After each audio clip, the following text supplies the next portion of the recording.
മനുഷ്യൻ കാട്ടിലേക്ക് അതിക്രമിച്ച് കടന്നവനാണ്. മനുഷ്യൻ അവന്റെ ശക്തി ഉപയോഗിച്ചുകൊണ്ട് മറ്റ് ജീവജാലങ്ങളെയെല്ലാം കൊന്നൊടുക്കിയവനാണ്. ഏറ്റവും ഭീകരനായ ജീവി എന്ന് പറയുന്നത് മനുഷ്യനാണ്. ലോകത്തിലെ മറ്റേത് ജീവികളെ വെച്ച് നോക്കിയാൽ ഏറ്റവും ഭീകരൻ, കൊടും ഭീകരൻ മനുഷ്യനാണ്. ഹോമോ സാപ്പിയൻസ്, അവനാണ് ഈ പ്രശ്നങ്ങൾക്കെല്ലാം കാരണം. എവിടെയും മനുഷ്യൻ എന്ന മൃഗം കേൾക്കുന്നത് കുറ്റപ്പെടുത്തലുകൾ മാത്രം. പക്ഷെ മനസ്സിലാക്കേണ്ടത്, ഈ ജന്മനാ ഉള്ള പ്രത്യേകിച്ച് ഒരു കഴിവും കായികമായിട്ടുള്ള കാര്യങ്ങളിൽ നൽകിയിട്ടില്ലാത്ത വളരെ ബലഹീനനായ ഒരു മൃഗമാണ് മനുഷ്യൻ.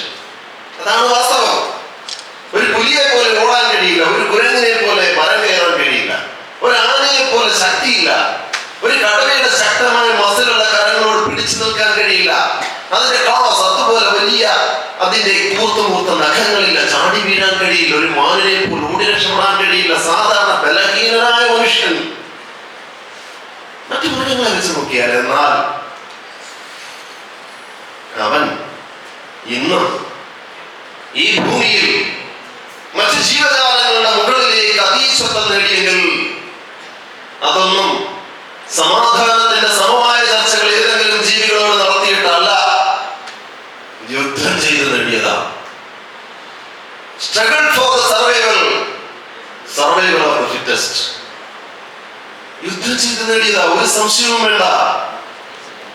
അവൻ മറ്റു മൃഗങ്ങളാൽ ആക്രമിക്കപ്പെട്ടപ്പോൾ അവൻ കൂട്ടം ചേർന്നുകൊണ്ട് എങ്ങനെ ഈ ആക്രമണങ്ങളെ തടയാമെന്ന് കൂട്ടം ചേർന്നുകൊണ്ട് ഒരുമിച്ച് കൈപിടിച്ച് അവൻ ആദ്യം കിട്ടിയ ആയുധമായിട്ടുള്ള കല്ലെടുത്ത് ഉറച്ച് മൂർച്ച കൂട്ടിയിട്ട് തിരികെ പ്രത്യാക്രമണം കൂട്ടമായി നടത്തി നേടിയതാ. ഇന്നിരിക്കുന്ന കംഫർട്ടും ഇന്നിരിക്കുന്ന സംവിധാനങ്ങളും ഇന്നുണ്ടാക്കിയ AC ഓഡിറ്റോറിയവും ദന്തഗോപുരങ്ങളിൽ ഇരുന്നു കൊണ്ട് ഞാൻ വീഗനാണ് എന്നൊക്കെ പറയുന്നവർ ഓർക്കുക, നിങ്ങൾ ഓർക്കുക, നിങ്ങൾ എങ്ങനെ നിങ്ങളായെന്ന് അത് മറന്നുകൊണ്ട് ഇവിടെ പരിസ്ഥിതി തീവ്രവാദം വിളമ്പുന്നതിനെതിരെ അതിശക്തമായ നിലപാടെടുത്തുകൊണ്ട് ഏതാനും വർഷങ്ങളായിട്ട് നമ്മളൊക്കെ ഈ നാട്ടിലുണ്ട്. വളരെ സന്തോഷമുണ്ട്. കഴിഞ്ഞ 5 വർഷത്തിൽ ഉപരിയായിട്ട് നിരന്തരമായി മനുഷ്യൻ വന്യമൃഗങ്ങളുടെ ആക്രമണത്താൽ മരിക്കുമ്പോഴും വളരെ ഗുരുതരമായ ആക്രമണങ്ങൾ ഉണ്ടാകുമ്പോഴും ആ വേദിയിലൊക്കെ കണ്ടുമുട്ടുന്ന ചിരപരിചിതമായ മുഖങ്ങളോടൊപ്പം 2 ദിവസമായി ഇവിടെ ആയിരിക്കുവാൻ ദൈവം അനുഗ്രഹിച്ചതിന് നന്ദിയുണ്ട്. ഞാൻ വിഷയത്തിലേക്ക് കടക്കുകയാണ്.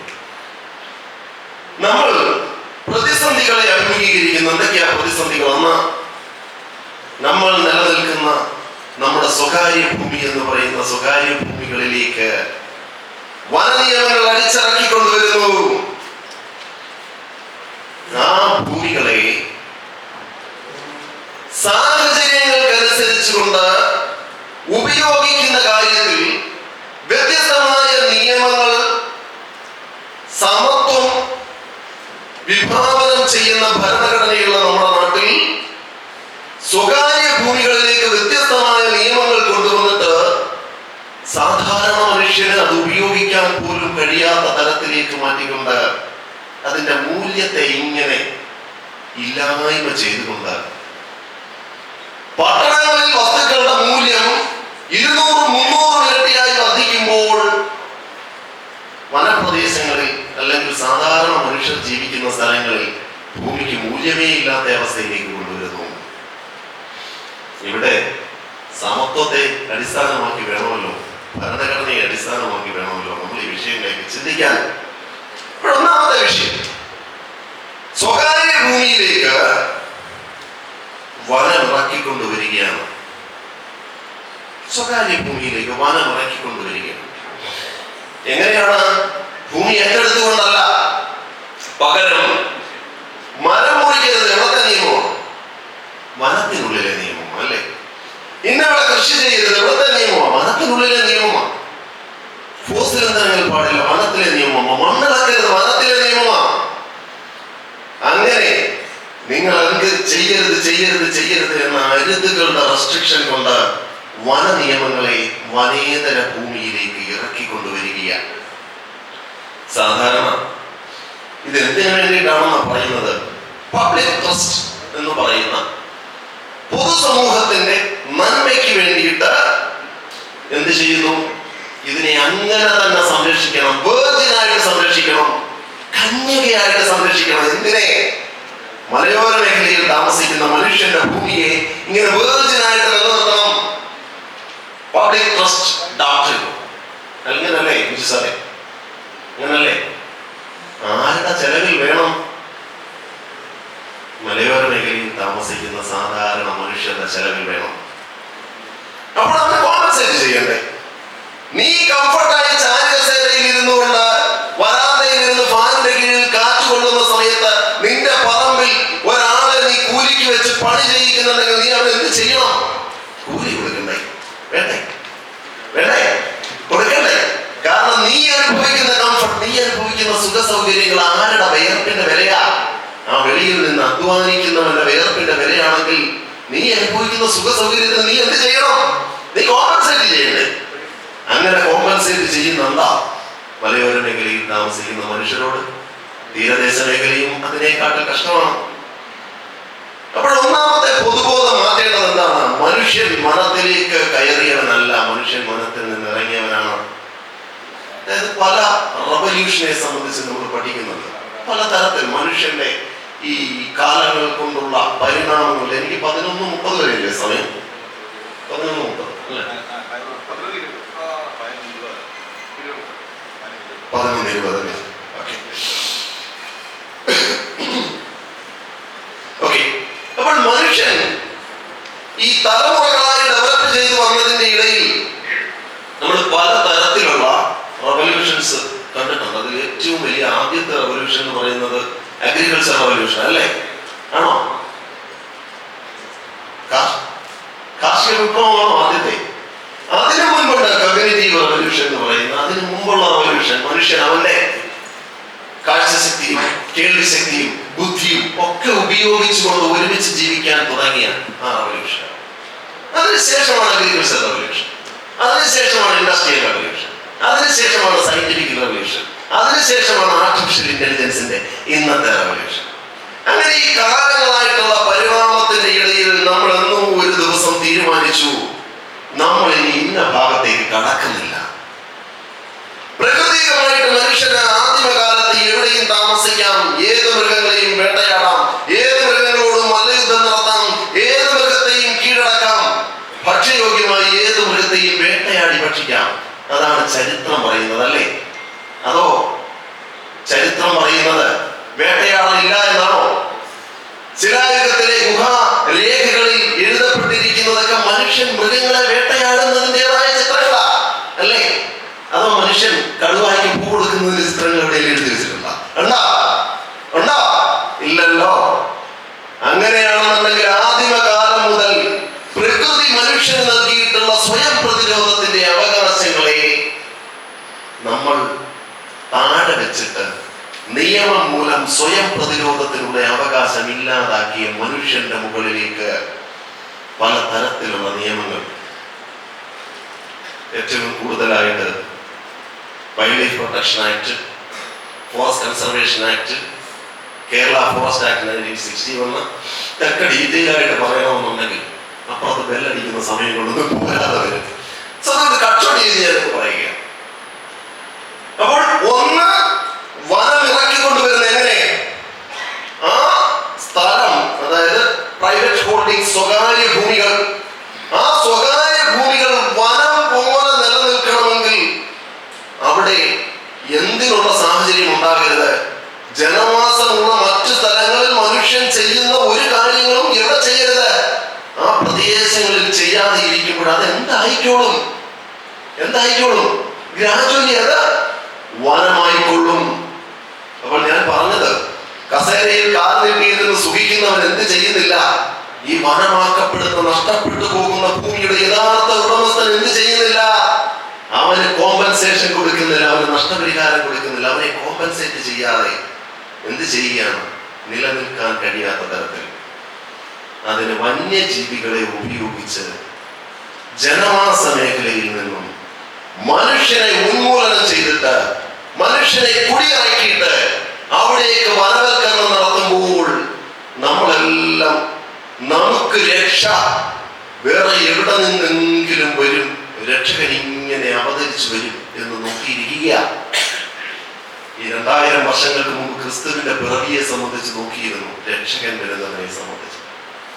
2025 മലയോര മേഖലയിലെയും തീരദേശ മേഖലയിലെയും ഒക്കെ മനുഷ്യർ രക്ഷകന്റെ അവതാരത്തിന് വേണ്ടി നോക്കിയിരിക്കുക. എനിക്കൊരൊക്കെ ചോദ്യമേ ചോദിക്കാനുള്ളത്, ഞാനാണ് രക്ഷകൻ എന്ന് ചിന്തിക്കുന്നവരാണോ എന്റെ മുമ്പിൽ ഇരിക്കുന്നത്? ഞാനാണ് ഈ രക്ഷകൻ, I am the Savior എന്ന് ചിന്തിച്ച് തുടങ്ങണം. കാരണം നമ്മളെ ഉള്ളൂ നമ്മളെ രക്ഷിക്കാൻ. അപ്പൊ ഈ വൈൽഡ് ലൈഫ് പ്രൊട്ടക്ഷൻ പല നിയമങ്ങളുണ്ട്. ഇപ്പൊ ഫോറസ്റ്റ് കൺസർവേഷൻ ആക്ട് കൊണ്ടുവരുന്ന ഏറ്റവും തുടക്കത്തിലേക്ക് പോകാം. നമുക്ക് ഏറ്റവും ആദ്യത്തിലേക്ക് പോകാം. 1972 ഈ വന്യജീവി സംരക്ഷണ നിയമം എഴുതി ഉണ്ടാക്കുന്ന സമയത്ത്, ഇത് ഭരണഘടനയുടെ കേന്ദ്ര ഗവൺമെന്റിന്റെ അധികാരത്തിൽ യൂണിയൻ ലിസ്റ്റിൽ ഒന്നും പെട്ട വിഷയമല്ല, സ്റ്റേറ്റ് ലിസ്റ്റിൽ പെട്ട വിഷയമാണ്. അന്ന് കൺകറന്റ് ലിസ്റ്റിലേക്ക് പോയിട്ടില്ല. ഞാൻ ഇതൊക്കെ പറയുമ്പോൾ അല്പം ദഹിക്കാൻ ബുദ്ധിമുട്ടുണ്ടോ? നിർത്താമെന്ന് ആഗ്രഹമുള്ളവർക്ക് കൈ പൊക്കിയാൽ മതി, അന്നേരം നിർത്തിയേക്കാം കേട്ടോ. ഓക്കെ, പെട്ടെന്ന് നിർത്തുന്നേരം കൈ പൊക്കിയാൽ മതി. അപ്പം അന്ന് ഈ വന്യജീവികളുടെ സംരക്ഷണത്തിന് വേണ്ടിയിട്ട് ഈ നിയമം എഴുതി ഉണ്ടാക്കിയപ്പോൾ തന്നെ ഈ നിയമം എഴുതി ഉണ്ടാക്കിയവർക്ക് അറിയാം സംരക്ഷണം കൊടുക്കുമ്പോൾ മൃഗങ്ങൾക്ക് എന്ത് സംഭവിക്കും. സംരക്ഷണം കൊടുക്കുന്നത് വളരും. എങ്ങനല്ലേ നമ്മളൊരു വിത്ത് വെച്ചു, അതിനെ വല കെട്ടി സംരക്ഷിച്ചു. ആ സംരക്ഷണം കൊടുത്തു കഴിയുമ്പോൾ അതിന് എന്ത് സംഭവിക്കും? സ്വാഭാവികമായിട്ട് വളരും. എന്ന് പറഞ്ഞ പോലെ വന്യമൃഗങ്ങൾക്ക് സംരക്ഷണം കൊടുക്കുമ്പോൾ ആ മൃഗങ്ങൾ വളരും. എങ്ങനെ വളരും? മനുഷ്യന്റെ ജീവനോപാധികൾ നശിപ്പിക്കുന്ന തരത്തിലേക്ക് അത് വളർന്ന് വെളിയിലേക്ക് വരുമ്പോൾ അതിനെ എവിടെ തടയണം? അതിനെ തടയുന്നതിന് വേണ്ടിയിട്ടുള്ള പ്രൊവിഷൻ ഉണ്ടാവും. അതിനു വേണ്ടിയിട്ട് എഴുതി വെച്ചാണ് സെക്ഷൻ 11.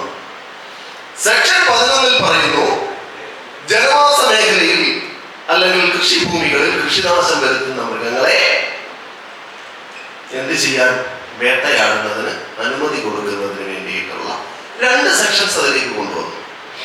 അതിലൊന്ന് 11, ഒന്ന് 62 അതായത് വെർമിനായിട്ട് ക്ഷുദ്രജീവിയായിട്ട് ഡിക്ലെയർ ചെയ്യുന്ന സെക്ഷൻ. ഈ 11നെ സംബന്ധിച്ചാണ് തർക്കം മൊത്തം.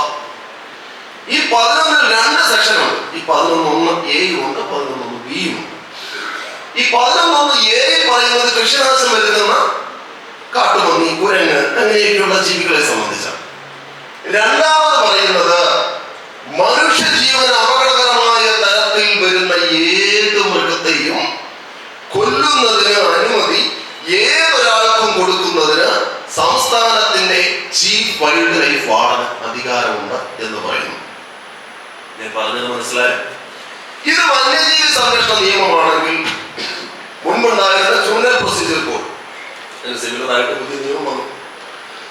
ആ നിയമത്തിൽ മനുഷ്യന്റെ ജീവന് സംരക്ഷണം വേണമെന്ന് തോന്നുന്ന ഏത് സാഹചര്യത്തിലും ഏത് മൃഗത്തെയും കൊല്ലുന്നതിനും ആ മനുഷ്യൻ അപകടകരമായ ഏത് സാഹചര്യവും ഒഴിവാക്കുന്നതിന് വേണ്ടി ഉത്തരവിടാൻ ഡിസ്ട്രിക്ട് അഡ്മിനിസ്ട്രേഷന്റെ ഹെഡായിട്ടുള്ള ആർക്ക് അധികാരമുണ്ടെന്ന് പറയുന്നു?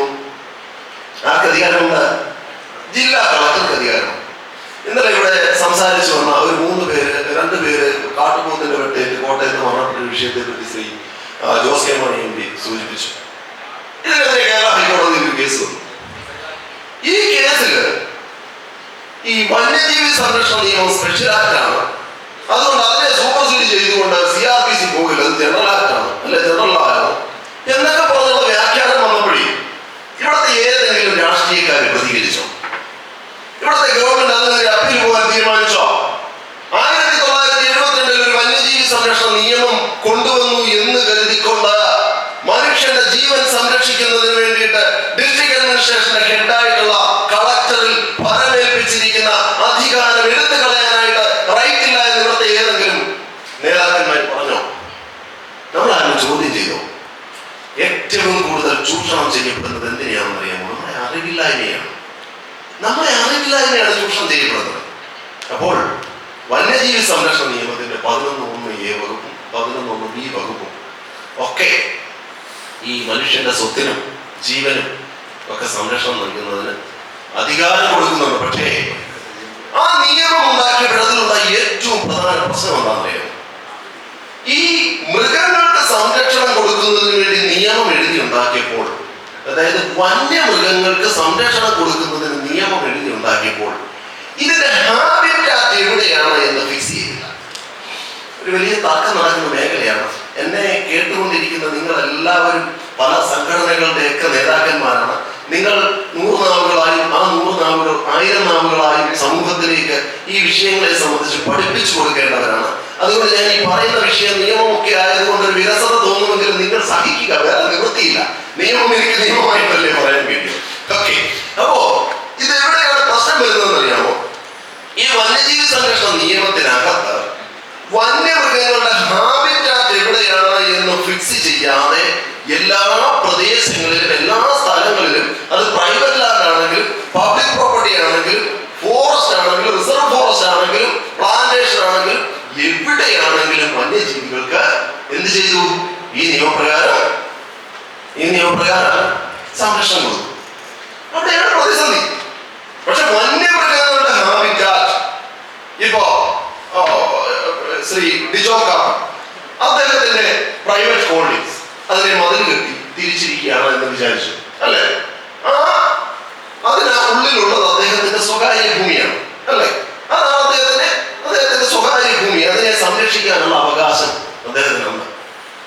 അവിടേക്ക് ഞാൻ അതിക്രമിച്ചു കയറിയാൽ എന്നെ പ്രതിരോധിക്കാനുള്ള അവകാശം അദ്ദേഹത്തിനുണ്ട് എങ്കിൽ, ഒരു കാട്ടാനെ അതിക്രമിച്ച് കയറി കഴിഞ്ഞാൽ പ്രതിരോധിക്കാനുള്ള അവകാശം ഇല്ല എന്ന് പറഞ്ഞാൽ കാട്ടാനയാണോ ഞാനാണോ വരുന്നത്?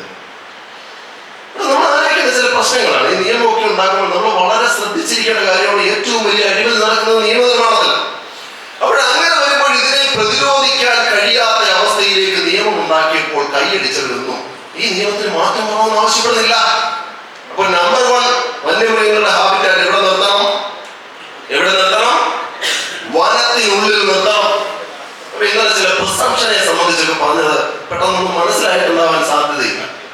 ഈ വനത്തിനുള്ളിൽ ഒരു മൃഗത്തെ വേട്ടയാടുന്നതും വനത്തിന് പുറത്ത് വേട്ടയാടുന്നതും ഒരേ കുറ്റകൃത്യമായിപ്പോ. കുറ്റകൃത്യങ്ങളെ വ്യത്യസ്തമായിട്ട് വ്യാഖ്യാനിച്ചിട്ടില്ല. എല്ലാം 951 9 വേട്ടയാടലിനെ പറ്റി പറയുന്നു, 51 പണിഷ്മെന്റിനെ സംബന്ധിച്ച് പറയുന്നു. വനത്തിന് പുറത്ത് വേട്ടയാടിയാലും വനത്തിനകത്ത് വേട്ടയാടിയാലും ഒരേ കുറ്റകൃത്യമായിട്ട് നിലനിർത്തിയിരിക്കാം. അപ്പൊ ഏറ്റവും കുറഞ്ഞത് എന്ത് ഭേദഗതി ചെയ്യണം? വനത്തിന് പുറത്ത് നടക്കുന്ന പ്രത്യാക്രമണങ്ങൾ, പ്രതിരോധങ്ങൾ, ഞാൻ ആ വാക്ക ഉപയോഗിക്കാൻ ആഗ്രഹിക്കുന്നത്, കുറ്റകൃത്യമൊന്നും പറയാൻ ആഗ്രഹിക്കുന്നില്ല.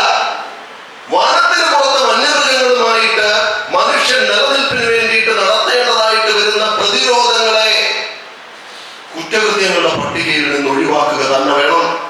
അതിനെ സംബന്ധിച്ച് അന്വേഷണം നടത്തണമെന്നല്ല, അന്വേഷണം നടത്തിക്കോട്ടെ, പക്ഷെ പ്രതിസ്ഥാനത്ത് നിർത്തിക്കൊണ്ടല്ല അന്വേഷണം നടത്തുന്നത്. അന്വേഷിച്ചോട്ടെ, വെളിയിൽ നിന്ന് അകത്തുനിന്ന് വെടിവെച്ചിട്ട് വെളിയിലേക്ക് കൊണ്ടുവന്നിട്ട് പുറത്താക്കാൻ ശ്രമിക്കുന്നതാണ് എന്നൊക്കെ പറഞ്ഞു കഴിഞ്ഞാൽ എനിക്ക് അന്വേഷിച്ചാൽ സയന്റിഫിക് ആയിട്ട് അതൊക്കെ പ്രൂവ് ചെയ്യാൻ പറ്റുമല്ലോ, പറ്റില്ല. അത് അന്വേഷിച്ചോട്ടെ. അപ്പോൾ വന്യമൃഗങ്ങളുടെ ഹാബിറ്റാറ്റ് വനത്തിനുള്ളിൽ ഫിക്സ് ചെയ്യുന്നതിന് വേണ്ടിയിട്ട് നിയമനിർമ്മാണം നടത്തണം. 2, വനത്തിന് പുറത്ത് നടക്കുന്ന പ്രതിരോധ ശ്രമങ്ങൾ, നിലനിൽപ്പിന് വേണ്ടിയിട്ടുള്ള പ്രതിരോധ ശ്രമങ്ങൾ കുറ്റകൃത്യങ്ങളുടെ പട്ടികയിൽ നിന്ന് ഒഴിവാക്കണം എന്നത് വളരെ ശക്തമായിട്ട് ഈ കർഷക മഹാപഞ്ചായത്ത് നിയമനിർമ്മാണ സംവിധാനങ്ങളോട് ആവശ്യപ്പെടുകയാണ്. രണ്ടാമത്തെ വിഷയം, ഈ വെർമിൻ എന്ന് പറയുന്ന ഒരു സംഗതി ഷെഡ്യൂൾഡ് രണ്ടിൽപ്പെട്ട ജീവിയെ സംബന്ധിച്ച് വെർമിനായിട്ട് ക്ഷുദ്രജീവിയായിട്ട് ഡിക്ലെയർ ചെയ്യുന്നു. ഇനി 11 തന്നെ പറയും. നമ്മുടെ 14 ജില്ലയുണ്ടെന്ന് വിചാരിച്ചു. ഈ 14 ജില്ലയ്ക്കും ഡിസ്ട്രിക്ട് അഡ്മിനിസ്ട്രേഷൻ ഹെഡായിട്ട് കളക്ടർമാരില്ലേ? ഇല്ലേ? പക്ഷേ ഇവിടെ കേരളത്തിന്റെ തെക്കേ അറ്റം മുതൽ വടക്കേ അറ്റം വരെ ഈ മരമുണ്ട്, അല്ലേ? നമ്മൾ ഇപ്പോ നെയ്യാർമേപ്പാറ, അത് കഴിഞ്ഞ് ശെന്തുണി, അത് കഴിഞ്ഞ് ഇങ്ങോട്ട് വരുമ്പോൾ കോന്നി റിസർവ്, അത് കഴിഞ്ഞ് Ranni reserve, Periyar tiger reserve, Idukki, ഇങ്ങനെ കയറി എവിടെ വരെയുണ്ട്? അങ്ങോട്ട് പോയി കഴിഞ്ഞാൽ അങ്ങ് കാസർഗോഡിന്റെ കിഴക്ക് വശത്തുണ്ട്, അല്ലേ? ശരിയല്ലേ? അപ്പൊ ഇങ്ങനെ ഈ നിരന്ന് ഓൾമോസ്റ്റ് ആലപ്പുഴയും കോട്ടയത്തിന്റെ ചില ഭാഗങ്ങൾ ഒഴികെയുള്ള ബാക്കി എല്ലാ സ്ഥലങ്ങളിലും മരമുണ്ട്. ഇവിടെ എല്ലാം നിരന്തരമായി വന്യജീവി ആക്രമണങ്ങൾ നടക്കുന്നുണ്ട്. ഇതിനെല്ലാം കൂടി ഒരൊറ്റ ചീഫ് വൈൽഡ് ലൈഫ് വാർഡൻ ഉത്തരവിടണമെന്ന് പറഞ്ഞാൽ ഇതെന്താ ഇത്രയ്ക്ക് വലിയ സംഭവം വല്ലതുമാണോ? ഈ ചീഫ് വൈൽഡ് ലൈഫ് വാർഡന്റെ അധികാരം മിനിമം റേഞ്ച് ഓഫീസർ മുതലുള്ളവർക്കെങ്കിലും കൊടുക്കണമെന്ന് എന്റെ അഭിപ്രായം. DFO അല്ല, DFOയിലേക്കെങ്കിലും കിട്ടിയാൽ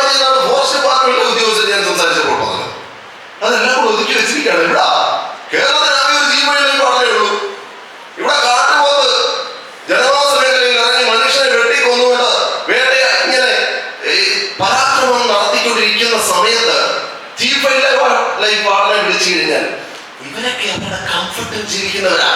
ചിലപ്പോൾ അദ്ദേഹം പറഞ്ഞാൽ ടെന്നീസ് ക്ലബിലായിരിക്കും. ആ സമയത്ത് ഫോൺ എടുക്കാൻ കഴിയത്തില്ല. അല്ലെങ്കിൽ വൈഫിന്റെ അനന്തരത്തിയുടെ ഈ ചേട്ടന്റെ മോളുടെ എൻഗേജ്മെന്റിന്റെ ഫംഗ്ഷൻ നടന്നുകൊണ്ടിരിക്കുന്ന ഡിസ്കോതെക്കിലായിരിക്കും. ആ സമയത്ത് ഫോൺ എടുക്കാൻ കഴിഞ്ഞിട്ടില്ലെങ്കിൽ ഈ കാട്ടുപോകുന്ന വേഗമാണ്. അല്ലെ, ആന ഇത് നശിപ്പിച്ചുകൊണ്ടിരിക്കുകയാണ് വീട്ടില്. വൈൽഡ് പാർട്ണറെ വിളിച്ചിട്ട് ഉത്തരവിടാനായിട്ട് പറയാൻ ഉത്തരവിടിക്കാൻ പറ്റുന്നില്ലെങ്കിൽ തോക്കും തൂക്കിയിട്ടോണ്ട് ഇങ്ങനെ നടവഴിയെ നടക്കും. ആരാ? കുറെ എണ്ണം വയനാട് അജീഷ് മരിച്ചു. എനിക്ക് ഇത്രയൊക്കെ ഓർക്കുന്നുണ്ടായിരിക്കും. 12 കിലോമീറ്റർ അല്ലേ, ജനവാസ മേഖലയിൽ 12 കിലോമീറ്റർ ഒരാനയുടെ പുറകെ പതറി പിടിച്ചുകൊണ്ട് നടക്കുകയാണ്. കുറെ ഉദ്യോഗസ്ഥർ, 100-ലധികം ഉദ്യോഗസ്ഥര്. ഒന്ന് ആലോചിച്ച് നോക്കണം. അത് മറ്റേ ബെൽറ്റൊക്കെ കെട്ടിയ ആന. ഒന്ന് ചിന്തിച്ചോണം, മനുഷ്യന്റെ ജീവൻ എന്ത് ഗൗരവമാണ് കൊടുക്കുന്നത്. ഈ ആന ഇങ്ങനെ നടന്നു വന്നു. ആനയ്ക്ക് പുറകെ മറ്റേ ഈ എഴുന്നള്ളത്ത് പോകുമ്പോൾ ആൾക്കാർ പോകുന്നത് പോലെ ഇവന്മാർ ഈ തോക്കും വടി പിടിച്ചുകൊണ്ട് നടക്കുക. മണിക്കൂറുകൾ കഴിഞ്ഞിട്ട് ഒരു വീടിന്റെ മതിൽ ചവിട്ടി പൊടിച്ചിട്ട് അകത്ത് കയറിയിട്ട് ഒരു മനുഷ്യനെ, അജീഷിനെ ചവിട്ടി കൊല്ലുക. ഒന്ന് ആലോചിച്ച് നോക്കിയേ, എത്ര മണിക്കൂറുകൾ കഴിഞ്ഞു. അപ്പോൾ ഇവർ പറയുന്നത് എന്താണെന്ന് അറിയാമോ? അപകടകാരിയാണ് എന്നുള്ളത് തിരിച്ചറിയുന്നതിന് പറ്റണം. എന്നാലേ എന്ത് ഉപയോഗിക്കാൻ പറ്റുമെന്ന്, ഈ അധികാരം ഉപയോഗിക്കാൻ പറ്റുമെന്ന്. ഒരു കടുവയെ ജനങ്ങളുടെ മുന്നിൽ വന്ന് നിന്നിട്ട് പറയണം, ഞാൻ അപകടകാരിയാണ് കേട്ടോ, ഞാൻ മനുഷ്യന്റെ ജീവൻ അപകടകാരിയാണെന്ന് ആര് പറയണം? കടുവയും ആനയും വന്നിട്ട് നിന്നിട്ട് പറയണം.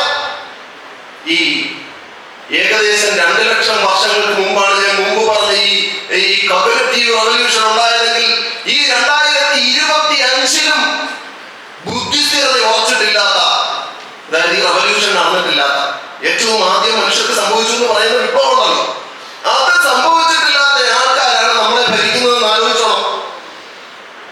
പറഞ്ഞാൽ മനസ്സിലായി. അതായത് ഒരു കടുവ ജനവാസ മേഖലയിൽ ഇറങ്ങിയാൽ ആ പ്രസൻസ് തന്നെ അപകടമാണ് എന്നാണ് പ്രിസംഷൻ. അങ്ങനല്ലേ? അതായത് മനുഷ്യനെ ആക്രമിക്കുന്ന ഒരു മൃഗം, ഒരു വന്യമൃഗം, അതിന് ആനയായിക്കോട്ടെ, കടുവയായിക്കോട്ടെ, പുലിയായിക്കോട്ടെ, കാട്ടുപോത്തായിക്കോട്ടെ, കാട്ടുപന്നിയായിക്കോട്ടെ, ഇത് മനുഷ്യന്റെ ജീവൻ അപകടകരമാണ് എന്നുള്ളതും ഇത് ആക്രമണകാരിയാണ് ആയ ജീവിയാണ് എന്നുള്ളതും അത് പറയേണ്ട കാര്യമില്ല. അത് കുഞ്ഞമ്മയുടെ അനിയന്റെ കല്യാണം കൂടാൻ വന്നേക്കുന്നതല്ല നാട്ടിൽ. ആണോ? അയ്യോ, നിരപരാധിയായ മൃഗത്തെ വെടിവെച്ച് കൊല്ലുന്നു. ആരാ പറയുന്നതെന്ന് അറിയാമോ?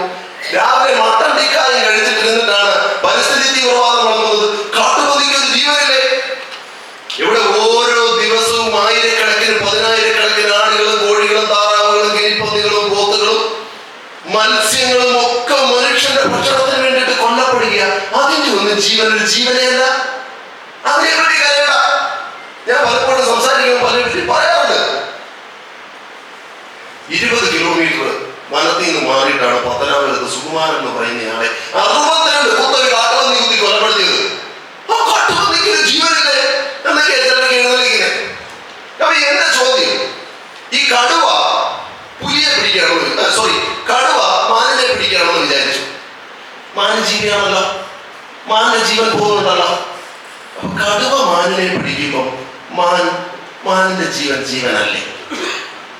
അല്ലേ? ഈ കടുവ മാനിനെ പിടിക്കുമ്പോ മാനിന്റെ ജീവനല്ലേ? കടുവ പന്നിയെ പിടിക്കുമ്പോ കാട്ടുപന്നിയുടെ ജീവനല്ലേ?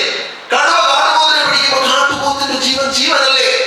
അപ്പൊ ഒറ്റ ചോദ്യമേ ഉള്ളൂ, എടാ പുലി മാനിനെ പിടിക്കുമ്പോ നീ പുലിയുടെ കൂടാണോ മാനിന്റെ കൂടാണോ? മാനിന്റെ കൂടാണെങ്കിൽ നീ പിന്നെ പറഞ്ഞിട്ട് കാര്യമില്ല. കാരണം നീ പ്രകൃതിക്ക് വ്യത്യസ്തമായ ഏതോ ഒരു പ്രോസസ്സിലൂടെ ഇവിടെ ഇങ്ങനെ പൂജാതനായി പോയതാണ്. ഞാൻ പറഞ്ഞ മനസ്സിലാക്കണം. നീ വ്യത്യസ്തമായ എന്തോ ഒരു പ്രത്യേകതരം പ്രവൃത്തിയിലൂടെ അല്ലെങ്കിൽ എന്തൊക്കെയോ പ്രത്യേകമായ സംഭവങ്ങളിലൂടെ നീ ഇവിടെ ജനിച്ചു പോയതേ ഉള്ളൂ. നിനക്ക് മുമ്പേ പറഞ്ഞ പോലുള്ള ആ മറ്റേ റവല്യൂഷൻ നടന്നിട്ടില്ല. കാരണം ഈ കടുവയെ വന്യജീവി സംരക്ഷണ നിയമം ഒന്നും പറഞ്ഞു പഠിപ്പിച്ചിട്ടില്ലല്ലോ. ഉണ്ടോ? ഇല്ലല്ലോ. അപ്പൊ അഥവാ മനുഷ്യൻ അവരുടെ നിലനിൽപ്പിന് വേണ്ടിയിട്ട് പ്രത്യാക്രമണം നടത്തിയ ഒരു ജീവി, ഒരു മാനായിക്കോട്ടെ കൊല്ലപ്പെട്ട ഈയിടൊന്ന് ആലോചിച്ച് നോക്കിക്കൂടെ? ഒരു KSRTC-യുടെ ഒരു ലക്ഷറി ബസ് ഓടിപ്പോയ സമയത്ത് ഒരു മാൻ എടുത്തു ചാടി. ഏകദേശം 45ഓളം യാത്രക്കാരുമായിട്ട് പോയ ബസ് അവിടെ പിടിച്ചിട്ടിട്ട് ആ ആൾക്കാരെ മുഴുവൻ ബുദ്ധിമുട്ടിച്ചു. KSRTC ഡ്രൈവറെ ഒരു കുറ്റകൃത്യം നടക്കണമെന്നുണ്ടെങ്കിൽ അതിന് രണ്ട് പ്രധാനപ്പെട്ട ഭാഗങ്ങളുണ്ട്. ഒന്ന്, ഒരു കുറ്റകൃത്യം ചെയ്യണമെന്നും തന്റെ പ്രവൃത്തിയിൽ നിന്നും അങ്ങനെ ഒരു കുറ്റകൃത്യം സംഭവിക്കും എന്നുള്ള അറിവും ബോധ്യവും. ആ അറിവും ബോധ്യത്തോട് ചെയ്യുന്ന പ്രവൃത്തി മാത്രമേ എന്താകുന്നുള്ളൂ. ഇവിടെ എന്തോടെ പൊട്ടന്മാരെ പോലീസിലെടുത്തെന്ന് പറഞ്ഞ പോലെയാണ് ഇവിടുത്തെ ഫോറസ്റ്റ് ഡിപ്പാർട്ട്മെന്റ് കാര്യം. ഒരു രക്ഷയില്ല. എത്ര പറഞ്ഞ് മനസ്സിലാക്കാൻ ശ്രമിച്ചാലും ഇവിടെ തൃശ്ശൂരിലെടുത്ത് നിങ്ങൾ ഓർക്കുന്നുണ്ടാവും, ഈ ഒത്തിരി പറഞ്ഞു പോയി കഴിഞ്ഞാൽ സമയം പെല്ലായിരിക്കും. ഈ റോഡ് പണിയുടെ സമയത്ത് ഏതോ ഒരു നോർത്ത് ഇന്ത്യക്കാരൻ ജോലിക്കാരൻ JCB വെച്ച് കല്ല് മാറ്റുന്ന സമയത്ത് ഒരു മലമ്പാമ്പ് ചത്തുപോലും. മലമ്പാമ്പിനെ കൊല്ലണമെന്നുള്ള ദുരുദ്ദേശത്തോട് കരുതലോട് കൂടി ഇവിടെ നോർത്തിൽ നിന്നും ട്രെയിൻ കയറി ഇവിടെ എത്തി അതിനുവേണ്ടി ഗൂഢപദ്ധതികൾ ആസൂത്രണം ചെയ്തുകൊണ്ട് രാവിലെ എഴുന്നേറ്റ് മുറുക്കാനും ചവച്ചിട്ട് JCBയിലേക്ക് കയറിയിരുന്നിട്ട് JCBയുടെ വലിയ കാര്യങ്ങൾ കൊണ്ട് മലമ്പാമ്പ് ഇങ്ങനെ കിടക്കാറുണ്ട്. നേരിട്ട് പല ബോധമുണ്ടോ നമ്മുടെ നാട്ടിലെ നിയമങ്ങളാ ഒന്ന് ആലോചിച്ച് ചോദിക്കണം. അവരെ ബുക്കിയോട് പോയേക്കുക. ഞാൻ ആ ഉദ്യോഗസ്ഥരെ ഫോണിൽ വിളിച്ചു. ചിലരുടെ ആ ഓഡിയോ കേട്ടിട്ടുണ്ടോ? ആരും കേട്ടിട്ടുള്ളവരുണ്ടോ? അപ്പൊ ഇങ്ങനെയുള്ള നിയമങ്ങൾ. അപ്പൊ ഇതിൽ ഒന്ന് ആലോചിച്ച് നോക്കണം. ഇവിടെ എന്ത് പറയണം? ജനവാസ മേഖലയിൽ ഇറങ്ങുന്ന ഷെഡ്യൂൾ 1-ൽപ്പെട്ടതായിക്കോട്ടെ 2-ൽപ്പെട്ടതായിക്കോട്ടെ ഏത് മൃഗവും മനുഷ്യ ജീവന് അപകടകരമാണ് എന്ന് തന്നെ വ്യക്തമായിട്ട് ആ നിയമത്തിൽ മാറ്റം കൊണ്ടുവരണമെന്ന് ഈ കർഷക മഹാപഞ്ചായത്ത് ആവശ്യപ്പെടുകയാണ്. ഈ വരികൾക്കിടയിൽ വായിച്ചുകൊണ്ട് മനുഷ്യനെ വിട്ടികളാക്കുന്ന സംവിധാനം നിർത്തണം. ക്ലാരിറ്റി വേണ്ടത് ക്ലാരിറ്റി വരുത്തണമെന്നേ. കാരണം അൾട്ടിമേറ്റ്ലി നിയമങ്ങൾ നിർമ്മിച്ചത് എന്തിനു വേണ്ടിയിട്ടാ? മനുഷ്യന് വേണ്ടിയിട്ടാ. ഒരു സംശയം വേണ്ട. ഈ സമൂഹത്തെ സന്തുലിതമായിട്ട് ഈ പ്രകൃതിയെ നിലനിർത്താൻ തീരുമാനിച്ചത് മനുഷ്യരുടെ നിലനിൽപ്പിന് വേണ്ടിയിട്ടാ. മനുഷ്യൻ സ്വാതന്ത്ര്യമാണെന്ന് പറഞ്ഞാൽ സ്വാതന്ത്ര്യമാണേ. ആ സ്വാതന്ത്ര്യമാണേ നിങ്ങളെയൊക്കെ ഈ മണിമന്ദിരങ്ങളിൽ കയറ്റിയിരുത്തിക്കൊണ്ട് ഈ ചടഞ്ഞറിഞ്ഞു പോകുന്ന ജീവനുകൾക്കെതിരെ നിലപാടെടുക്കുവാനായിട്ട് നിങ്ങളെ പ്രാപ്തരാക്കി നിലനിർത്തിയിരിക്കുന്നത്. ഞാൻ ആദ്യം പറഞ്ഞ ആ സ്ട്രഗിൾ ഫോർ സർവൈവൽ. അപ്പോ നമുക്ക് വന്യജീവി സംരക്ഷണ നിയമത്തിൽ രണ്ട് ഭാഗത്ത് മാറ്റം ക്ലാരിറ്റി വരുത്തേണ്ടത് ഞാൻ പറഞ്ഞു. ഒന്ന്, ഹാബിറ്റാറ്റ് ഫിക്സ് ചെയ്യണം. രണ്ട്, മൃഗങ്ങൾക്കെതിരെയുള്ള പ്രതിരോധത്തിന്റെ പ്രത്യാക്രമണങ്ങളെ കുറ്റകൃത്യത്തിൽ നിന്ന് ഒഴിവാക്കണം. മൂന്ന്, വന്യജീവി സംരക്ഷണ നിയമം 11(1) അനുസരിച്ചുകൊണ്ട് ചീഫ് വൈൽഡ് ലൈഫ് വാർഡനിൽ നിക്ഷിപ്തമായിരിക്കുന്ന അധികാരം ഓരോ റേഞ്ച് ഓഫീസർക്ക് നൽകണം. അറ്റ്ലീസ്റ്റ് DFOയ്ക്കെങ്കിലും നൽകണം. റേഞ്ച് ഓഫീസർക്കെങ്കിലും നൽകണമെന്നാണ് നമ്മുടെ ആവശ്യം. അല്ലെങ്കിൽ ആർക്കെങ്കിലും നൽകണം. കാരണം ഇത് 14 ജില്ല, 1 സ്ക്വയർ കിലോമീറ്ററിൽ 890 ആൾക്കാര് ജീവിക്കുന്ന സ്ഥലമാണ് നമ്മുടെ കേരളം. അവിടെ 29.65% മരം നമ്മൾ വളർത്തുന്നുണ്ടെങ്കിൽ ഒന്ന് ആലോചിച്ചോണം. അത് ദേശീയ ശരാശരി എന്ന് പറയുന്ന 18% ഒരുപാട് നേടില്ല. 65% ട്രീ കവർ, വൃക്ഷാവരണം. അപ്പൊ ഇവിടെ വനം കുറയുന്നോ, വന്യജീവികൾ കുറയുന്നോ, മനുഷ്യൻ കാട്ടിലേക്ക് അതിക്രമിച്ചു കയറുന്നു. ഈ 3 പൊതുബോധങ്ങൾ തിരുത്തുന്നതിന് വേണ്ടിയിട്ട് ഞാൻ അടുത്ത 2 മിനിറ്റ് ഉപയോഗിക്കും. ശ്രദ്ധിച്ചു കേട്ടോളൂ, പെട്ടെന്ന് പറഞ്ഞു. കേരളത്തിന്റെ വിസ്തൃതി ഇന്ത്യയുടെ വിസ്തൃതിയുടെ 1.18%. ഇന്ത്യയുടെ ദേശീയ ശരാശരി വനത്തിന്റെ 18%, കേരളത്തിന്റെ 29.65%.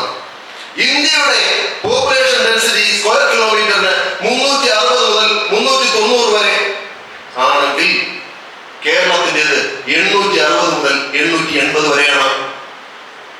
അപ്പോൾ ദേശീയ ശരാശരിയുടെ ഇരട്ടിയിലധികം പോപ്പുലേഷൻ ഡെൻസിറ്റിയുള്ള കേരളത്തിൽ ദേശീയ ശരാശരിയുടെ 30%-ൽ കൂടുതൽ വനം നമ്മൾ സംരക്ഷിക്കുന്നുണ്ട് എങ്കിൽ കേരളത്തിൽ വനം കുറഞ്ഞോ?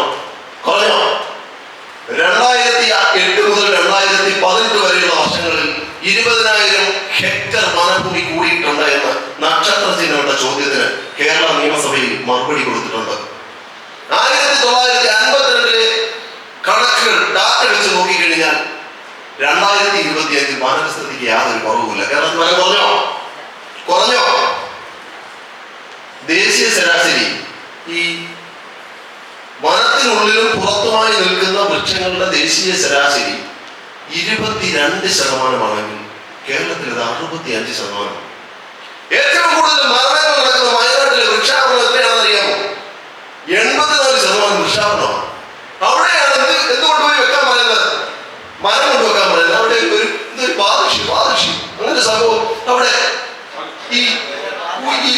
ഈ ഉരുട്ടി ഏതാണ്ട് മണ്ണിനകത്തൊക്കെ ഈ സീഡ് ബോൾ ഉരുട്ടിക്കൊണ്ട് പിള്ളേരെ കൊണ്ട് വനത്തിലൂടെ പോയി ഇടനൂറ് മരങ്ങൾ നിൽക്കുന്നതിനിടയിലേക്ക് ഈ ബോൾ എറിയിക്കുക.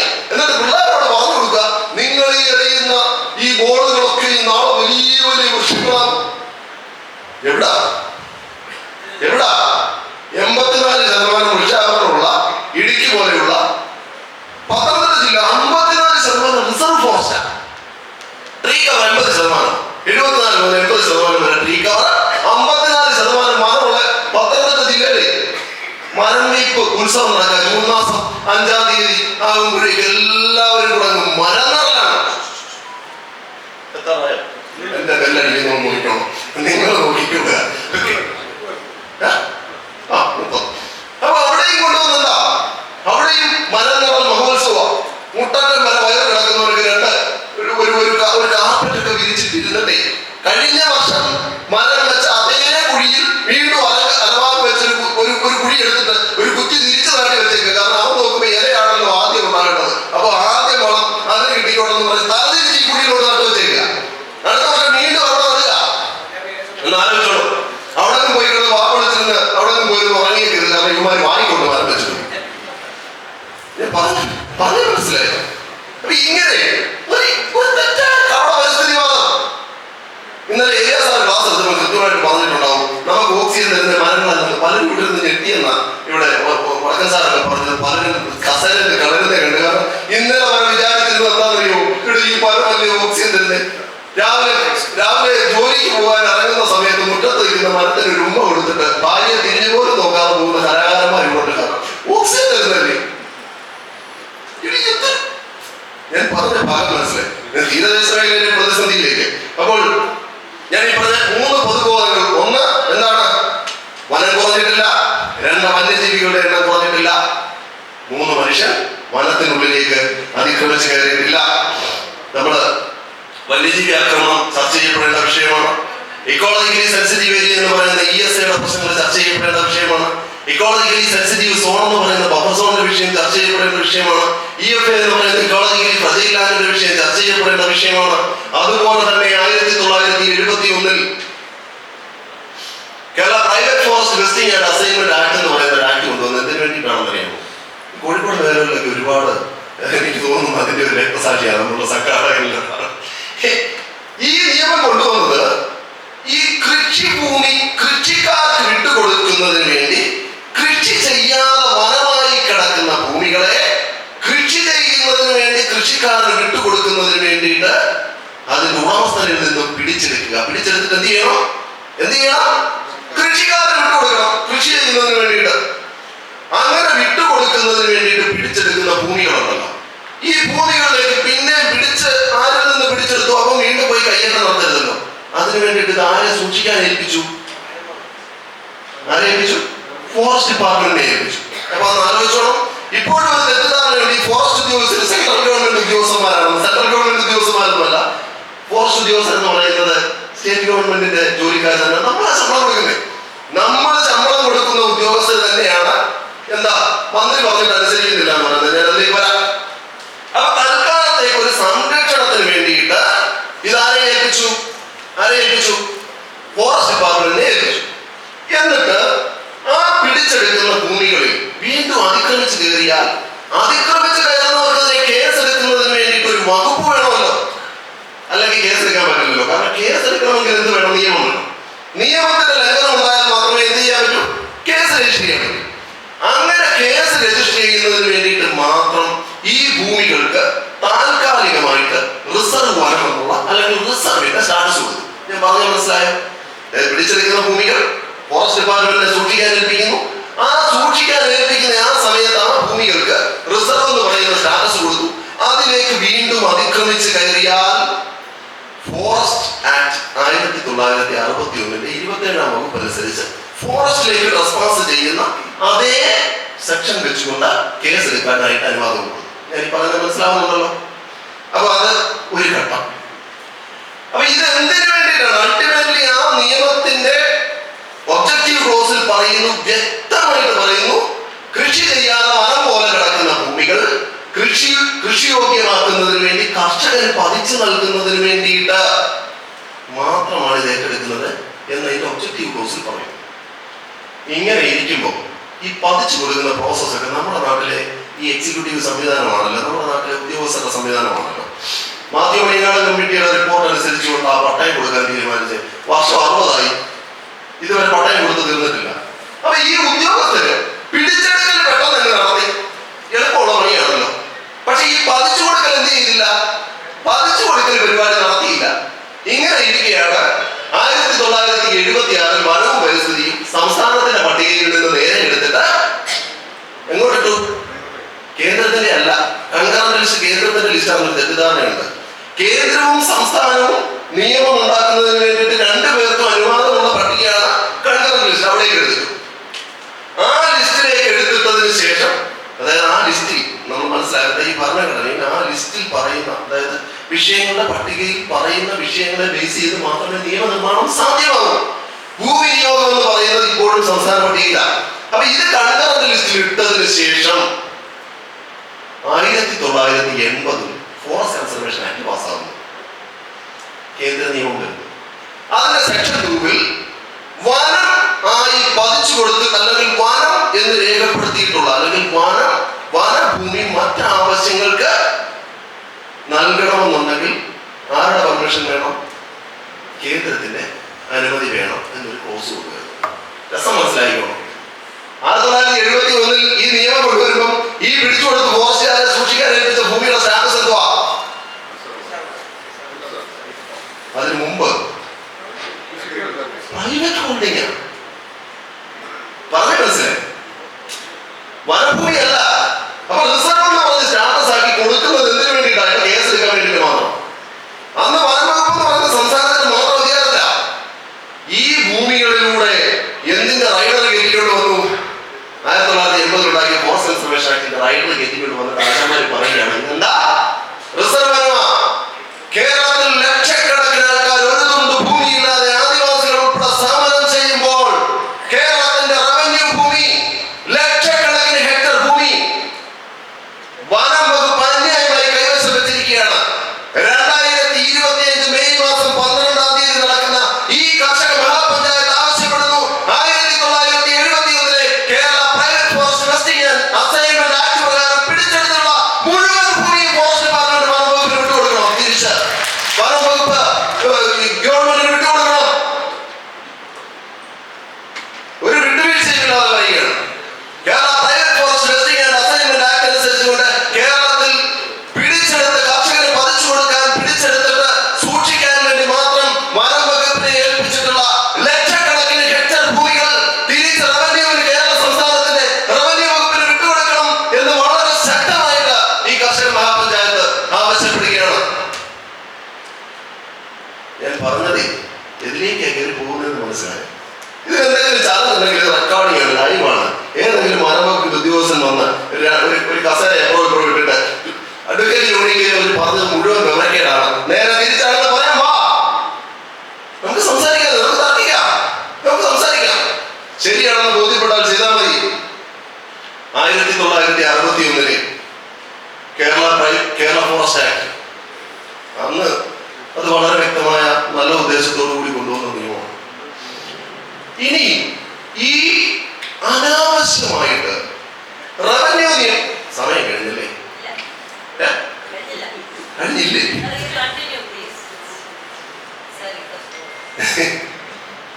ഈ പ്രൊസീഡിയർ എന്ന് പറയുന്ന ഒരു സംഗതിയുണ്ട്.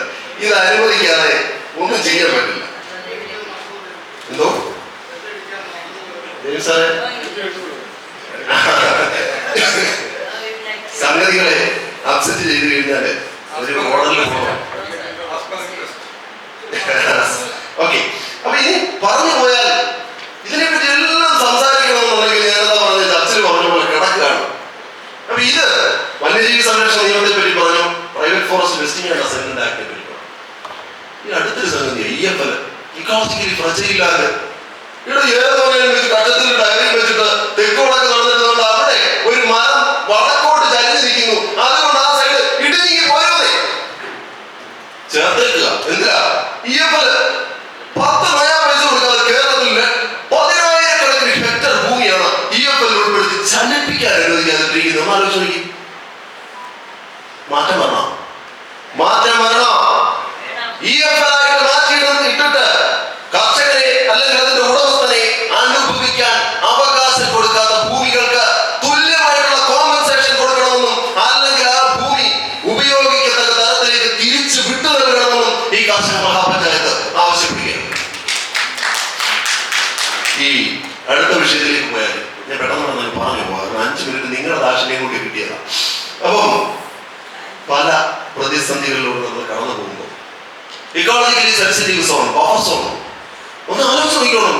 മനുഷ്യന്റെ പ്രൈവറ്റ് ഹോൾഡിംഗിലേക്ക് കയറ്റിയിട്ടേ 10 കിലോമീറ്റർ നീ ചലിക്കണ്ട, നീ നടണ്ട, നീ ഉണ്ണണ്ട, നീ ഉറങ്ങണ്ട, നീ ഫോസിൽ ഇന്ധനങ്ങൾ ഉപയോഗിക്കണ്ട, ഉച്ചഭാഷ ഉപയോഗിക്കണ്ട. സ്കൂൾ കെട്ടിടം, ആശുപത്രി കെട്ടിടം, സ്കൂൾ കെട്ടിടവും ആശുപത്രി കെട്ടിടവും റെസിഡൻഷ്യൽ ബിൽഡിംഗ് ആണോ? ആണോ? അല്ല, കൊമേഴ്ഷ്യൽ ബിൽഡിംഗ്. ഒരു കൊമേഴ്ഷ്യൽ കൺസ്ട്രക്ഷൻ ആവശ്യമില്ലേ? എവിടാ? മലയോര മേഖലയിലെ ഭൂമികൾ മരവിപ്പിച്ച് നിർത്തുന്നതിന് വേണ്ടിയിട്ട് കൊണ്ടുവരുന്ന നാടകങ്ങളായൊക്കെ.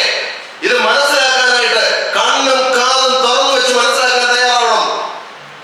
അപ്പോഴാദ്യം ഇത് ഭരണഘടനയിൽ ഭൂമിയുടെ അവകാശം എന്ന് പറയുന്നത് ഫണ്ടമെന്റൽ റൈറ്റ് ആയിരുന്നു, മൗലികാവകാശമായിരുന്നു. മൗലികാവകാശം എന്ന് പറഞ്ഞാൽ അത് കോടതിയിലൂടെ നമുക്കത് ചലഞ്ച് ചെയ്തിട്ട് അതിനെ എക്സിക്യൂട്ട് ചെയ്തെടുക്കാൻ കഴിയും. എന്റെ മൗലികാവകാശത്തിലേക്ക് കടന്ന് റിപ്പറ്റീഷൻ നിലനിൽക്കും. ഇതിനെ എന്ത് ചെയ്തെന്നറിയാമോ? ഒരു ഭരണഘടനാ ഭേദഗതിയിലൂടെ ഈ ഫണ്ടമെന്റൽ റൈറ്റ് ആയിരുന്ന സാധനത്തിനെ, അതായത് സ്വകാര്യ ഭൂമികളുടെ സ്വത്തവകാശത്തെ ആർട്ടിക്കിൾ 300A എന്ന് പറയുന്ന ഒരു ഭരണഘടനാ അവകാശം മാത്രമാക്കി ചുരുക്കി. നമ്മൾ ഭരണഘടനാ അവകാശവും അവകാശമാണ്, മൗലിക അവകാശവും അവകാശമാണ്. ഫണ്ടമെന്റൽ റൈറ്റ്സിന് മുകളിലല്ല കോൺസ്റ്റിറ്റ്യൂഷണൽ റൈറ്റ്സ്. കോൺസ്റ്റിറ്റ്യൂഷണൽ റൈറ്റ്സിൽ ഏറ്റവും സുപ്രീമാണ് ഫണ്ടമെന്റൽ റൈറ്റ്സ്. ഞാൻ പറയുന്നത് മനസ്സിലാകുന്നുണ്ടോ? വെള്ളം ചേർക്കാതെ പറയുന്നുണ്ട്, അതിൻ്റെതായ ബുദ്ധിമുട്ടുണ്ടാവും. മനസ്സിലായോ? എന്നിട്ട് ആർട്ടിക്കിൾ 300A എന്ന് പറയുന്ന ഒരു ഇതിലേക്ക് ഒരു കോൺസ്റ്റിറ്റ്യൂഷണൽ റൈറ്റ് ആയിട്ട് മാത്രം ചുരുക്കി റിട്ട് ഫയൽ ചെയ്തുകൊണ്ട് ചർച്ച ചെയ്യാൻ പറ്റാത്ത അവസ്ഥയിലേക്ക് കൊണ്ടുവന്നിട്ട് അന്യായമായിട്ട് സ്വകാര്യ ഭൂമിയിലേക്ക് ഇങ്ങനെ ഇറക്കിക്കൊണ്ട് വരികയാണ് നിയമങ്ങൾ. ഞാൻ പറഞ്ഞ മനസ്സിലായി? അപ്പോൾ ഇതിനെതിരെ ശക്തമായിട്ട് നമ്മൾ ആദ്യം ചെയ്തത് നമ്മൾ ബോധവാന്മാരാകണം. നമ്മൾ മറ്റുള്ളവരെ ബോധവൽക്കരിക്കണം. അങ്ങനെ ബോധവൽക്കരിച്ചെങ്കിൽ മാത്രമേ ഈ കാര്യങ്ങൾക്കൊക്കെ മാറ്റം ഉണ്ടാകൂ. ഇനി ഇവിടെ ഒരു പ്രധാന പ്രതിസന്ധി എന്താണെന്നറിയാമോ? സ്വതന്ത്ര കർഷക സംഘടനകളും സ്വതന്ത്ര സംഘടനകളും ഒക്കെ ഉന്നയിക്കുന്ന പ്രശ്നങ്ങൾക്ക് എന്തുകൊണ്ട് പരിഹാരം കിട്ടുന്നില്ല എന്ന് ചോദിച്ചാൽ, നമ്മളെല്ലാം ചില വിഷയങ്ങളിൽ ഒരുമിച്ച് നിൽക്കുന്നവരാണ്. പക്ഷെ ചില വിഷയങ്ങളിൽ ഒരുമിച്ച് നിൽക്കുമ്പോൾ പോലും നമ്മൾ പല വിഷയങ്ങളിലും വ്യത്യസ്തരായിട്ട് നിൽക്കുന്നവരുമാണ്. ഇപ്പൊ എന്റെ മുന്നിൽ ഇരിക്കുന്നത് ക്രിസ്ത്യാനിയുണ്ട്, ഹിന്ദുവുണ്ട്, മുസൽമാനുണ്ട്, എല്ലാവരും ഉണ്ട്. കർഷകരാണ് നമ്മൾ. കർഷകരെന്ന് പറയുന്ന ഒരു ബാനറിൽ വ്യത്യസ്തങ്ങളായി ജോലി ചെയ്യുന്നവരാണെങ്കിലും, ജോൺസൺ ദേവ് പറഞ്ഞതുപോലെ ഞാനൊരു അഭിഭാഷകനാണെങ്കിലും ഞാനൊരു കൃഷിക്കാരൻ കൂടിയാണ്. അതുകൊണ്ട് തന്നെ കൃഷിക്കാരൻ എന്ന് വിളിക്കുന്നതിന് അഭിമാനം കൊള്ളുന്ന ഒരു അഭിഭാഷകനാണ് ഞാൻ പറഞ്ഞത്. മനസ്സിലായോ? അപ്പോൾ നമ്മൾ കൃഷിക്കാരൻ എന്ന് പറയുന്ന ഒരു ബാനറിൽ ഇപ്പൊ നമ്മൾ ഒരുമിച്ച് നിൽക്കുക. സമ്മേളനമൊക്കെ കഴിഞ്ഞ് വെളിയിലോട്ട് ഇറങ്ങി അപ്പുറത്തൂടെ ക്രിസ്ത്യാനികളുടെ ഒരു പ്രതിഷേധ യോഗം പോകുന്നു. നമ്മൾ 45 പേര് ക്രിസ്ത്യാനികളുടെ പ്രതിഷേധ യോഗത്തിന്റെ കൂടെ കൂടും. ഞാൻ പറഞ്ഞത് മനസ്സിലായി? അപ്പൊ വിഭിന്നങ്ങളാണ്. അപ്പോൾ അവിടേക്ക് ആ ബാനറുകൾ പിടിക്കുന്നതനുസരിച്ച് നമുക്ക് ഫ്രാഗ്മെന്റേഷൻ സംഭവിക്കും. നമ്മൾ ചില വിഷയാധിഷ്ഠിതമായിട്ട് മാത്രം ഒരുമിച്ച് കൂടുന്നവരാണ്. അതിൽ ഏറ്റവും ഭയാനകമായ സംഗതി എന്ന് പറയുന്നത് ഈ പൊളിറ്റിക്കൽ ഫ്രാഗ്മെന്റേഷൻ. ഞാൻ പറഞ്ഞത് ഈ കൂടിയിരിക്കുന്ന സ്വതന്ത്ര സംഘടനകളിലൊക്കെ കോൺഗ്രസ്സുകാരുണ്ട്, BJP-കാരുണ്ട്, CPM-കാരുണ്ട്, അല്ലേ, CPI-കാരുണ്ട്. അതാത് സംഘടനകളുടെ കൊടക്കീഴിലേക്ക് ഇലക്ഷൻ ആകുമ്പോൾ എല്ലാവരും ഓടിക്കയറിക്കോളൂന്ന് ആർക്കറിയാം? നമ്മളെക്കാട്ടിൽ നന്നായിട്ട് ഇവിടുത്തെ രാഷ്ട്രീയക്കാർക്കറിയാം. അപ്പോൾ യഥാർത്ഥത്തിൽ സ്വതന്ത്ര സംഘടനകൾ രാഷ്ട്രീയ പാർട്ടികൾക്ക് ഒരു വെല്ലുവിളിയാണോ? ആണോ? അല്ല. നമ്മൾ മനസ്സിലാക്കേണ്ട കാര്യം, അതായത് അതാത് രാഷ്ട്രീയ പാർട്ടികളുടെ കൊടക്കീഴിലേക്ക് അവർക്ക് എപ്പോഴാണ് നമ്മളെ ആവശ്യം? ഞാൻ കുറ്റം പറയുകയല്ല, രാഷ്ട്രീയ പ്രവർത്തനം നമ്മൾ നടത്തണമെന്നല്ല നമ്മൾ പറയുന്നത്. രാഷ്ട്രീയ പ്രവർത്തനം നടത്തണം അതാത് രാഷ്ട്രീയ പാർട്ടികളിൽ നിന്നുകൊണ്ട് തന്നെ. ഞാൻ പറഞ്ഞു മനസ്സിലായി? അതിനുള്ളിൽ ചോദ്യങ്ങൾ വരണം. നമ്മൾ അന്ധമായിട്ട് പോയാൽ പറ്റില്ല. നമ്മൾ ഏതെങ്കിലും മുഖ്യധാര രാഷ്ട്രീയ പാർട്ടികളെ പ്രതിനിധീകരിക്കുന്നവരാണെന്നുണ്ടെങ്കിൽ ആ രാഷ്ട്രീയ പാർട്ടികളുടെ സംഘടനാ സംവിധാനത്തിനുള്ളിൽ നിന്നുകൊണ്ട് ഈ ഡ്രഗോണിയൻ ലോസിനെ ഒക്കെ ചേഞ്ച് ചെയ്യുന്നതിന് വേണ്ടിയിട്ട് സമ്മർദ്ദം ചെലുത്താൻ നമുക്ക് പറ്റണമെന്നേ. സാധിക്കണം. സാധിച്ചില്ലെങ്കിൽ എന്താ പ്രതിസന്ധി? ഞാൻ പറയാം. ഒരു മിനിറ്റ്. നമുക്ക് പെട്ടെന്ന് രാഷ്ട്രീയ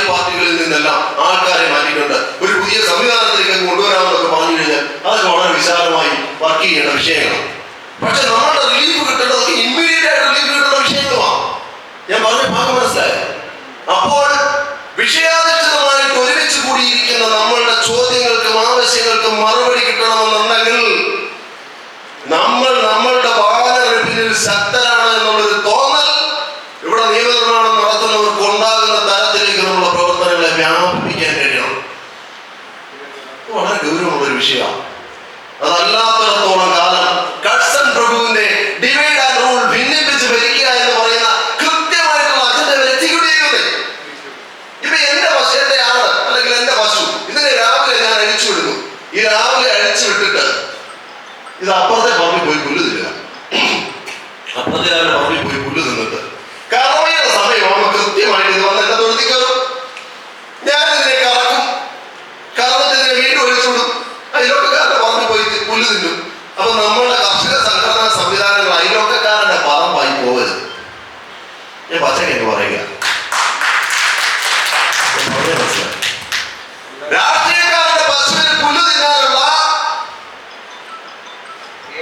അയലോക്കക്കാരന്റെ പറമ്പായി പോകരുത് സംഘടനാ സംവിധാനങ്ങൾ. ഞാൻ പറഞ്ഞ മനസ്സിലായി. നമ്മൾ ബോധവൽക്കരണം നടത്തും. ഇനി ഇതിനെല്ലാം ഈ അടുത്ത സമയത്തായിട്ട് കണ്ടിട്ടുള്ള വേറൊരു സംഭവം, ഭരിക്കുന്ന പാർട്ടിയിലുള്ളവർ തന്നെ അവർക്കെതിരെ സമരം ചെയ്യുക. ഇത് എന്തൊരു രസമാണ്. ഞാൻ പറഞ്ഞ മനസ്സിലായി. അതായത് ഭരിക്കുന്ന പാർട്ടി, അധികാരമുള്ള പാർട്ടി, തീരുമാനമെടുക്കാൻ പവറുള്ള പാർട്ടി, എക്സിക്യൂട്ടീവിനെ നിയന്ത്രിക്കാൻ പവറുള്ള അധികാരത്തിലിരിക്കുന്നവര് ഞങ്ങൾ ചെയ്യുക സമരം. പല സമരങ്ങളും ഈ കർഷക സംഘടനകൾ ഉയർത്തിക്കൊണ്ടുവരും. ഈ നമ്മൾ ഈ വിഷയങ്ങളെ എങ്ങനെ പിടിക്കുന്നതെന്ന് അറിയാമോ? വിഷയങ്ങളെ ഒരു പാത്രത്തിൽ ഇട്ടിട്ട് നമ്മൾ ഈ വിഷയങ്ങളെ തലയ്ക്ക് മുകളിൽ ഉയർത്തി വെച്ചുകൊണ്ട് ഇങ്ങനെ നടക്കുക. ഇതാ ഞങ്ങളുടെ പ്രശ്നം, ഇതാ ഞങ്ങളുടെ പ്രശ്നം എന്ന് പറഞ്ഞിട്ട് സംഘടന എവിടാ നിൽക്കുന്നേ? സംഘടന എവിടാ നിൽക്കുന്നേ? സംഘടനയാണോ വിഷയമാണോ മുകളിൽ നിൽക്കുന്നേ? വിഷയമാണ് മുകളിൽ നിൽക്കുന്നേ. അപ്പൊ നമ്മൾ നിലത്തുകൂടി സമരം ചെയ്യുന്ന സംഘടനകളുടെ കയ്യിൽ ഇങ്ങനെ എന്തിരിക്കുക, ഈ വിഷയം ഇങ്ങനെ ഉയർത്തിക്കൊണ്ട് പോവുക. ഇങ്ങനെ ഇരിക്കുമ്പോൾ പൊളിറ്റിക്കൽ പാർട്ടി ഇങ്ങനെ കഴുകനാണ്, മുഖ്യധാര രാഷ്ട്രീയ പാർട്ടികൾ. അവർ പറഞ്ഞിങ്ങനെ മേളിക്കൂടെ വരും. എന്നിട്ട് അവർ ഈ വിഷയത്തിലേക്ക് അവരിങ്ങനെ ഈ വിഷയത്തെ ഈ പാത്രത്തിൽ നിന്ന് മേളിൽ നിന്ന് റാഞ്ചിയെടുക്കും. റാഞ്ചിയെടുത്തിട്ട് ഈ വിഷയം കൊണ്ട് അവരിങ്ങനെ മേളിലൂടെ പറക്കും. അപ്പം താഴെ നിന്ന് മേലോട്ട് നോക്കുന്നവർക്ക് മുകളിലൂടെ പറന്നു പോകുന്ന രാഷ്ട്രീയ പാർട്ടിയുടെ കാലിൽ ഇങ്ങനെ ഇരിക്കുക. ഏത് വന്യജീവി പ്രശ്നം, അവരുടെ കാലിലിരിക്കുക പ്രശ്നം. ഞാൻ പറഞ്ഞ മനസ്സിലായില്ലേ? ഞാൻ പറഞ്ഞ വിഷയം മനസ്സിലായ? വന്യജീവി വിഷയത്തിനെതിരെ സമരം ചെയ്യുക. ഏത് സംവിധാനങ്ങൾ? അതിനെതിരെ തീരുമാനമെടുക്കാൻ അധികാരമുള്ള സംവിധാനം. നിങ്ങൾ എന്തിനാണ് സമരം ചെയ്യുന്നത്? നീയല്ലേ ജനപ്രതിനിധിയെ തെരഞ്ഞെടുത്തിരിക്കുന്നത്? നിന്റെ കമ്മിറ്റിയിലല്ലേ അവർ എന്ത് ചെയ്യണമെന്ന് തീരുമാനമെടുക്കുന്നത്? നിനക്ക് തീരുമാനമെടുത്ത് എക്സിക്യൂട്ട് ചെയ്താൽ പോരെ? നീ എന്തിനാണ്? അപ്പോൾ എന്താ പ്രശ്നം എന്നറിയാമോ? സംഘടന കുറെ നേരം മുന്നിൽ പല സംഘടനകൾ, കർഷക സംഘടനകൾ ഉൾപ്പെടെയുള്ള സ്വതന്ത്ര സംഘടനകൾ വിഷയം ഉയർത്തി പിടിച്ചുകൊണ്ട് രാവും പകലും മഞ്ഞും മഴയും മുള്ളും വെയിലും കല്ലും ഏറ്റുകൊണ്ട് ഈ വിഷയത്തെ മുഖ്യധാരയിലേക്ക് ഉയർത്തി കാണിച്ചു കഴിയുമ്പോൾ മുകളിലിരിക്കുന്ന വിഷയമേ റാഞ്ചിക്കൊണ്ട് ആര് പോയി? കൊണ്ടുപോയി കഴിയുമ്പോ നമ്മൾ കുറെ നേരം നടന്നിട്ട് പാത്രത്തിൽ നോക്കുമ്പോൾ വിഷയവുമില്ല, സംഘടനയില്ല. ഈ മുകളിലൂടെ റാഞ്ചിക്കൊണ്ട് പോയത് എന്ത് ചെയ്യുമെന്ന് അറിയാമോ? ഇതിങ്ങനെ മനുഷ്യന്റെ മുകളിലൂടെ ഈ വിഷയം അതിന്റെ കാലിലാണ് ഇരിക്കുന്നതെന്ന് പറഞ്ഞ് ഇങ്ങനെ മുന്നിലൂടെ പറന്നു നടക്കും.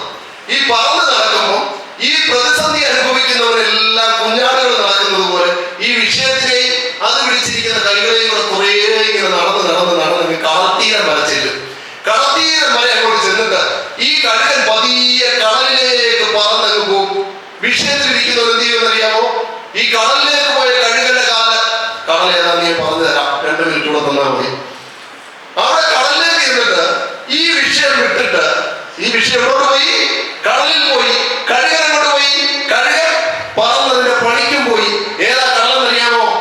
ഇവിടുന്ന് ഇടുക്കിയിലെ വിഷയം പരിഹരിക്കാമെന്ന് പറഞ്ഞ ആൾക്കാരെയൊക്കെ കൂട്ടിക്കൊണ്ട് കടലാകുന്ന നിയമസഭയുടെയും സെക്രട്ടേറിയറ്റിന്റെയും പണിക്ക വരെ ചെന്നിട്ട് കടലിനകത്തോട്ട് അവർ ഒറ്റ പറഞ്ഞു പോയവരല്ലേ എവിടെ നിൽക്കുക? വെളി നിൽക്കുക, കടലിനകത്ത് പരിഹാരം നടക്കുക. ഈ കടലിനാണ് നമുക്ക് കാണാൻ പറ്റില്ലല്ലോ.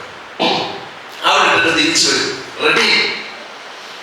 1964 ചട്ടം 1964